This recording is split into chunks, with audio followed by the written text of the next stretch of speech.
guys, we are back with another discussion today. So we are going the other day we were talking about the right to protest in India, and today we are going to talk about the same thing in light of the ongoing farmers protest in India. And it is not only in and around Delhi, or by Punjabi or Haryana farmers, but it is happening in several other states as well, like Andhra Pradesh, Maharashtra, Bengal, Tamil Nadu, Kerala, Rajasthan, and Himachal Pradesh and UP, like that. So it is like nationwide farmers protest, not only in one or two states. So what actually farmers wanted?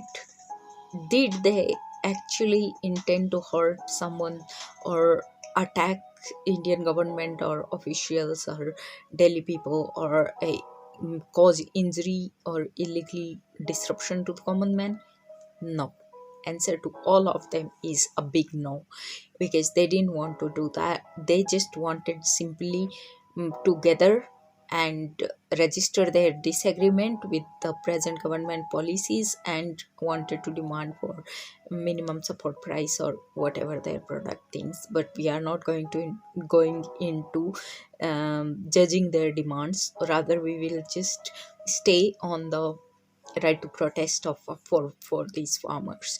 So now the question comes: were they given the right to protest at Ramlila Madan?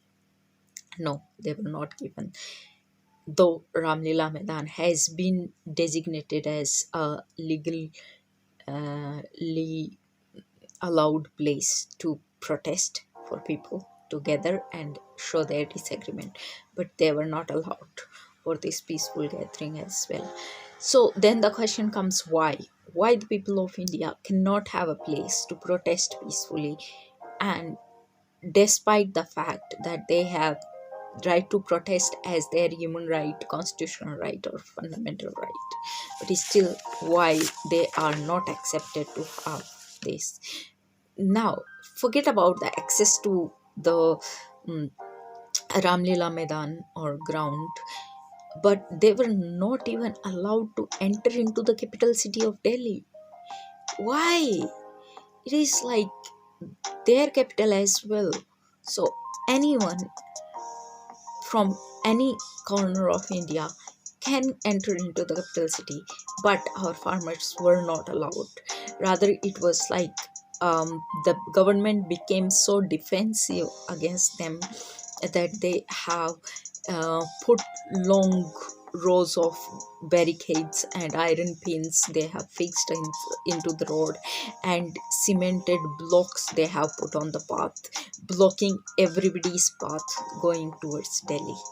So this is like totally ridiculous. And in fact, they were just unarmed farmers wanted to raise their voices through the peaceful protest to claim their rights, such as to get minimum support price for their own crop products.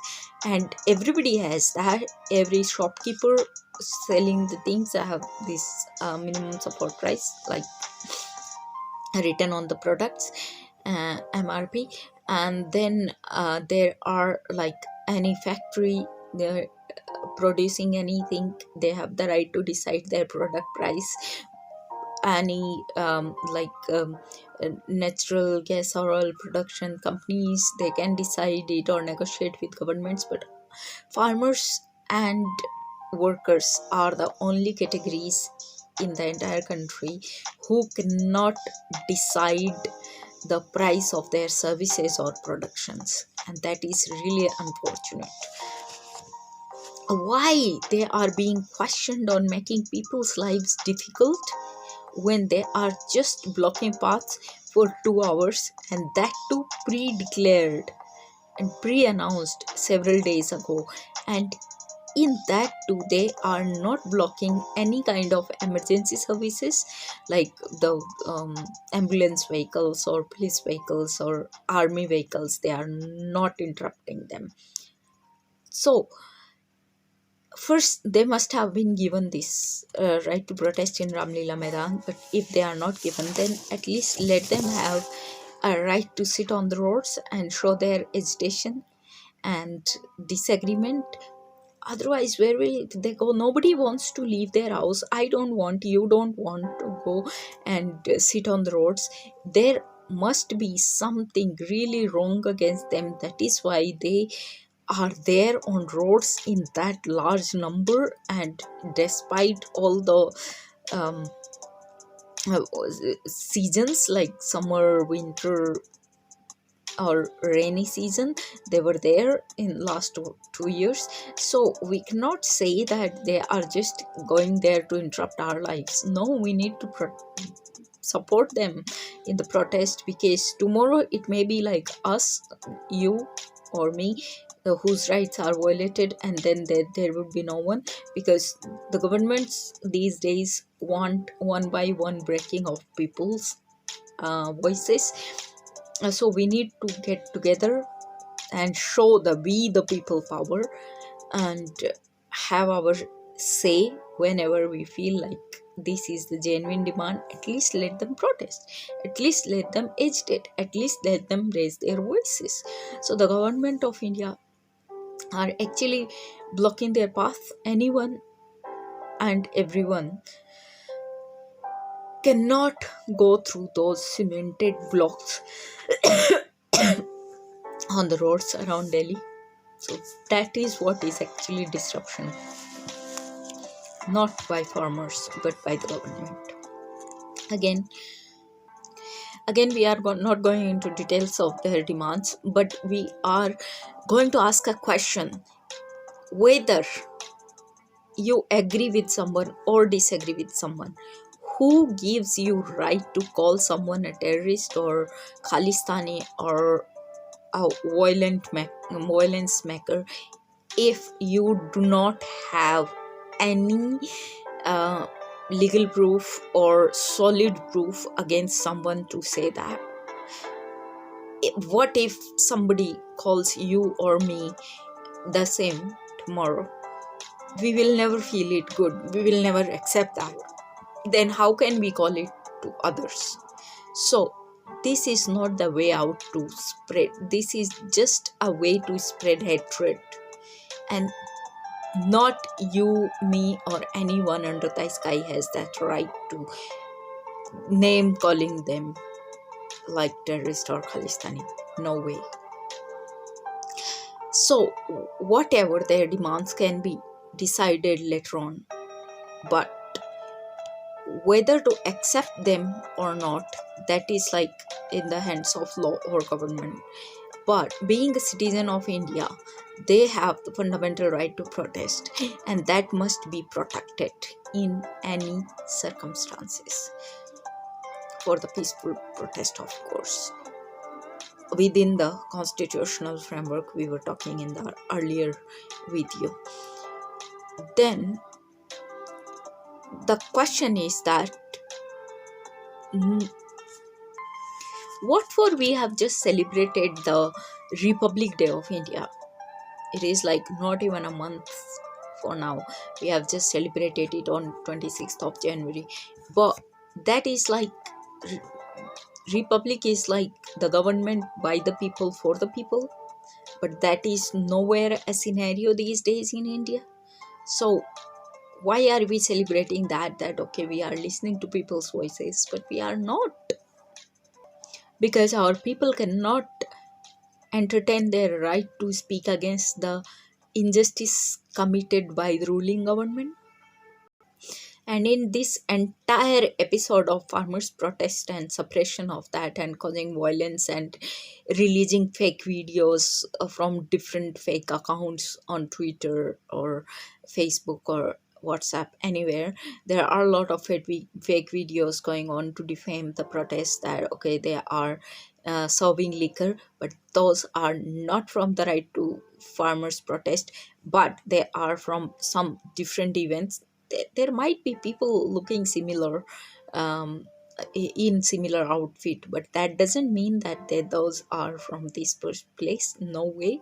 They are having very sensible, peaceful, and moral protest, and they are not doing anything which goes against morality or against law. and there might be some violent elements imposed by the ruling governments or any other person to defame the protest who don't like it, but the original protesters are not doing any such thing. So we need to find out and connect the dots whether they are actually wrong or right before posing questions while trusting the fake videos on social media. So, like any other person, even farmers in India have the right to say no to things which they don't find appropriate, like the MSP rates, like the black farming laws came last time and taken back.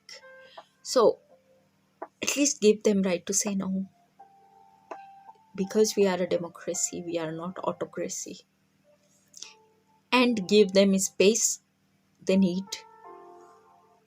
No government or police officer has this right to um, violently attack the peaceful protesters with weapons, real weapons. They are not the fake bullets. They are actually throwing the original bullets on people, and people, lot of people are injured in that process. And if they are not, they would not have been suffering, then why do they have been on roads? Why do thousands of farmers committing suicide every year in India? Why thousands of farmers are like dying of hunger despite they are the people who grow the food products? So we need to think over all these questions and decide accordingly, rather than questioning one or two people in the protest who might be in the leading row, and they might be doing something not lawful or not moral in their life. So punish them. There is Indian law, we have a strong judiciary to punish them for their misdeeds, but that does not mean that one person's one action will make the another action criminal as well. No, none of the criminal ever has always been wrong, and no one is always right, wrong or right. It depends on action to action, of person to person. So we cannot say that someone who is rich is a criminal. If that is so, then why there are so many uh, rich leaders ruling us? Why there are so many rich businessmen are like we are being so proud of? Then if all the rich people are criminals, then remove them out of the country. Why we are not doing that? And why only rich farmers are being questioned, which are like very less in number in comparison to the majority of the farmers in protest, who are like small farmers, and who are like actually a lot of them are just farm workers. They don't even have their own land to till. So how can we say that they are rich farmers? And if a farmer is rich, then why we are jealous of, why we are questioning their integrity?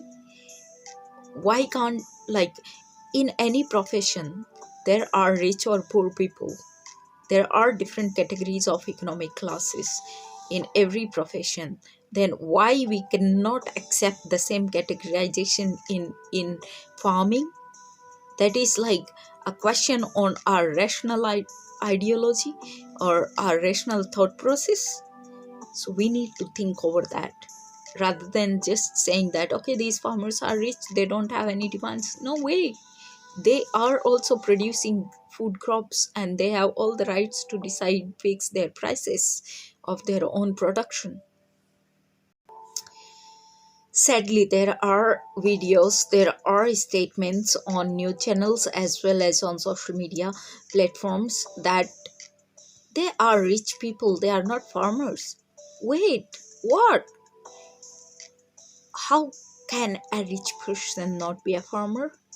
And how many of them are there? We need to look into all those questions as well. they are rich or poor or whatever. If they are farmers, if they are suffering, if they are people of India, they have all the right to peaceful protest as per our constitution as a fundamental human right. Also, every other day we are listening that some farmers Twitter account or some ground reporters like Mandeep Punya's uh, ground reporting account on Twitter has been blocked. Why the governments are under so much of pressure or so much of threat from common people who can have a say, who people who can have a voice, our governments are afraid of? Why? If they are so afraid of unweaponed normal people just with a voice, that means they are doing something wrong, and we need to question them and be a watchdog to our government policies and our government actions rather than criticizing the people there. So see, the threat government of India is facing right now is from innocent poor common people as well, and that is not a good sign for a democracy. We need to think 1,000 times again before saying anything against the farmers protest. Mandeep Punia, I want to say about something about him, that he was a person who is not spreading hatred or violence in any way, but just showing the reality.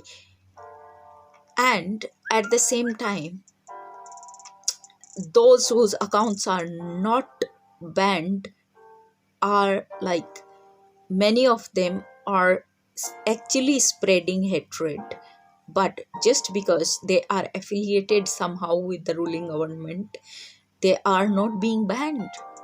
In fact, the hate spreaders accounts must be banned rather than Mandeep's account or any other people who are just trying to show the reality on from the protest grounds.